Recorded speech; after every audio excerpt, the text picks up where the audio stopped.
সকাল সকাল দেখুন কি বাজার তো করতে গিয়েছিলাম, সেটা আপনাদের ভিডিও করে দেখাতে পারিনি। নিয়ে এসেছি ইলিশ মাছ আর সবজি নিয়ে এসেছি। এখানে চিকেন নিয়ে আসা হয়েছে, কাতল মাছ আনা হয়েছে। আর এইটা যে সবজি আছে বেগুন পটল আলু দিয়ে ওই মাছের মাথাটা দিয়ে একটা ঘ্যাট মতন করব, আর পাতলা করে ইলিশ মাছের ঝোল করব, আর বাদ বাকিটা রেখে দেবো তারপরে। তো রান্না করতে থাকছি বন্ধুরা। আর এখানে একটু চা বসিয়েছি, চা খাবো। তো চাটাই খাবো আজকে, আর ব্রেকফাস্ট সেরকম কিছু করবো না, স্কিপ করবো। ভাত তো আমার রান্না অলরেডি হয়ে গেছে, হাঁড়িতে ভাত রয়েছে, আমি আপনাদের পরে দেখাচ্ছি। তো আপাততভাবে ঝটপট করে রান্না করুন, কারণ দেরি হয়ে যাচ্ছে।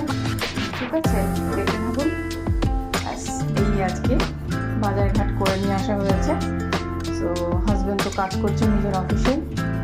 তো চাটা নিয়ে টিভির অতি অবশ্যই লাগবে, অনেকটা বেলাও হয়ে গেছে।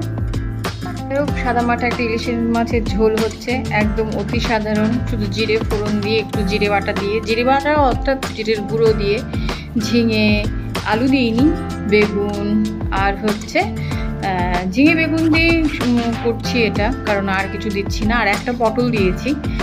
তো ইলিশ মাছের ঝোলটা ঝটপট করে হয়ে যাবে। মানে আমার রান্না মানে ইনস্ট্যান্ট রান্না, বেশি ঝামেলাবিহীন রান্না।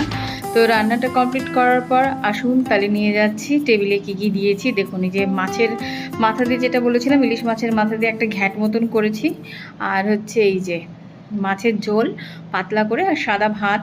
আমি খেয়ে নিই, খুব খিদে পেয়েছে। ভিডিওটা ভালো লাগলে লাইক শেয়ার